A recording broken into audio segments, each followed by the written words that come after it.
नमस्कार, मैं हूं काश नापा। आप देख रहे हैं जेके न्यूज़ और मैं मौजूद हूं हरियाणा के हिसार में और हमारे साथ बहुत ही खास मेहमान मौजूद हैं।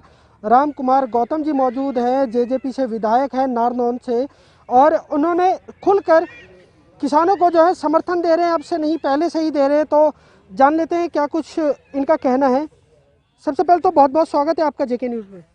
धन्यवाद भाई, थैंक यू। सर, जिस तरीके से आप समर्थन देने हैं तो कहीं ना कहीं आपको जो पार्टी के जो उच्च पद पर बैठे जो नेता हैं उनका भी कहीं ना कहीं विरोध का सामना करना पड़ता होगा। देखिए, पार्टी इसमें बीच में आती ही नहीं भाई, ये तो किसान का मामला है। मैं किसान का बेटा हूँ, मेरी रगों में किसान का खून है। मैं किसान की हर तकलीफ़ को, दुख को बहुत अच्छी तरह समझता हूँ। और मैं मोदी साहब से भी यही रिक्वेस्ट कर रहा हूँ, यही प्रार्थना कर रहा हूँ, भाई मोदी साहब लेट ना करो, बहुत देर हो जाएगी। 9 तारीख तक मत इंतज़ार कराओ किसान को। आप आज ही ये तीनों कानून रद्द कर दो और इसी में देश की भलाई है, इसी में आपकी पार्टी की और आपकी भलाई है। आप जेजेपी से विधायक हैं, डिप्टी सीएम हैं दुष्यंत चौटाला जी, क्या कभी इस विषय में आपकी बात हुई क्या? ऐसा है, इस तरह का सवाल ना तो पूछो, ना मैं इसका कोई जवाब दूंगा। मेरा तो कहना केवल ये है कि किसान धरती पुत्र है, इस देश का अन्न उगा के पेट भरता है, इस देश की सीमाओं की रक्षा उसके बच्चे करते हैं। फौज की सीमाओं पे, सरहदों पे लड़ाई लड़ते हैं, कुर्बानियाँ देते हैं। सारी फोर्सेस में CRP, BSF, CISF, police forces, सब में किसानों के बेटे ही हैं। यहाँ तक कि नरेंद्र मोदी जी और उनके मंत्रियों की भी जो रक्षा में लगे हुए हैं वो भी किसानों के बेटे हैं। मोदी जी को अब विलंब नहीं करना चाहिए, क्योंकि सारे देश का 36 बरादरी का किसान आज दिल्ली बॉर्डर पे डटा हुआ है और वो सुनना नहीं चाहता आपकी बात को। आप कहते हो ये कानून देश के किसान के हित में है, वो कहते हैं हमें हमारा हित नहीं चाहिए। आप इसको रिपील करो और फिर कोई कानून अगर बनाना है तो हमारे से राय बात करके बनाओ, जो हमारे लाभ का हमारे को लगेगा हम उसको मानेंगे। तो उनको जिद नहीं करनी चाहिए मोदी साहब को, क्योंकि किसान को हल्के में लेना वो बहुत बड़ी गलती है। पहले हमारी सरकार, हरियाणा की सरकार गलती कर चुकी है, भूल कर चुकी है। उन्होंने पानी की बौछारें छोड़ दी हैं पंजाब के किसानों पे। रात के 2-2 बजे, 12-12 बजे इतनी ठंड में पानी की बौछारें छोड़ दी हैं, खड़े बना दिए सड़कों पे। तो पहले बहुत गलती कर चुके, उसके लिए भी किसानों से माफ़ी मांगनी चाहिए। उनका कायदा तो ये बनता था, वो दिल्ली जा रहे थे, उनका स्वागत करना चाहिए था। हमारे ही भाई हैं, कोई पाकिस्तानी चाइनीज़ के तो, चाइना के तो नहीं है वो।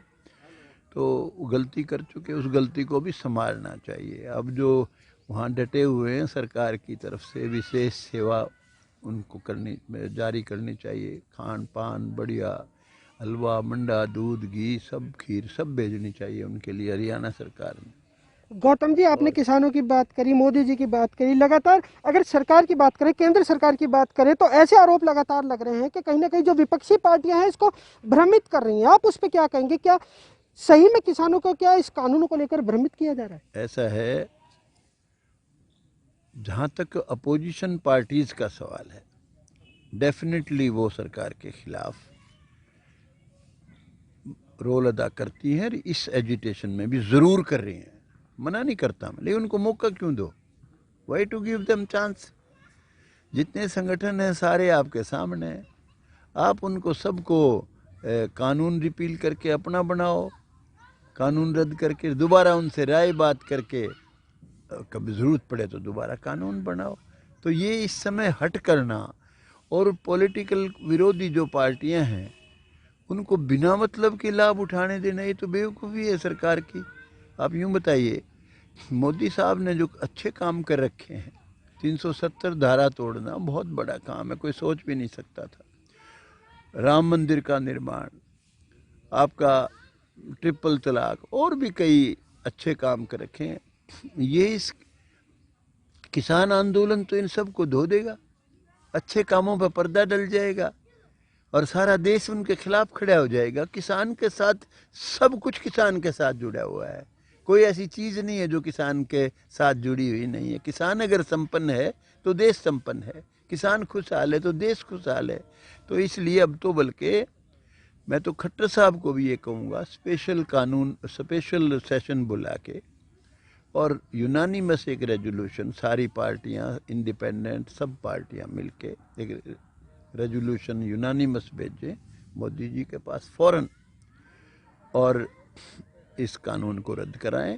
और मोदी जी को भी अब एक एक मिनट उनके लिए भारी पड़ेगी आगे।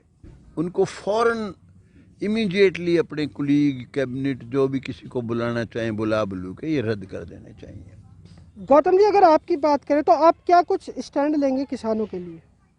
देखिए, मैं किसानों के साथ था, किसानों के साथ हूँ, मेरी ज़िंदगी जब तक है किसानों के साथ रहूँगा, किसान के ख़िलाफ़ मेरे जीवन में नहीं जाऊँगा। क्योंकि मैं जितनी दुख तकलीफ़ किसानों की समझता हूँ, मेरी परवरिश जो हुई है किसान घर में हुई है। ये सही है कि अब मेरा शरीर किसानों वाला नहीं रह रहा, क्योंकि बहुत मुद्दत होगी मुझे खेत में कोई काम करे, कम से कम अगर मैं गलत नहीं तो 55 साल बीत गए, 55 से ही फालतू बीत गए। तो अब मैं ये नहीं कि कोई आज मुझे कहे जी टिकरी बॉर्डर पे चला जा, कोरोना का कहर चल रहा है, मैं कोई ऐसी मौत भी नहीं मरना चाहता जिसमें बेटा भी यूँ कहे वहीं दाग दे दियो जाके। तो शरीर मेरा इस लायक नहीं है, लेकिन मैं हर तरह से तन मन धन जो भी हमारे से जो भी चाहिए उसके लिए हरदम तैयार हूँ। तो फिलहाल आप साफ तौर पर देख सकते हैं, नारनौल से विधायक गौतम जी का साफ तौर पर कहना है कि उनका पूरा समर्थन किसानों के साथ है। अब देखने वाली बात यह होगी कि प्रशासन क्या ये जो 3 कानून बनाए गए हैं इनको वापस लेगी। जेके न्यूज़ के लिए कैमरामैन मोनू पंजाबी के साथ आकाश नापा की रिपोर्ट।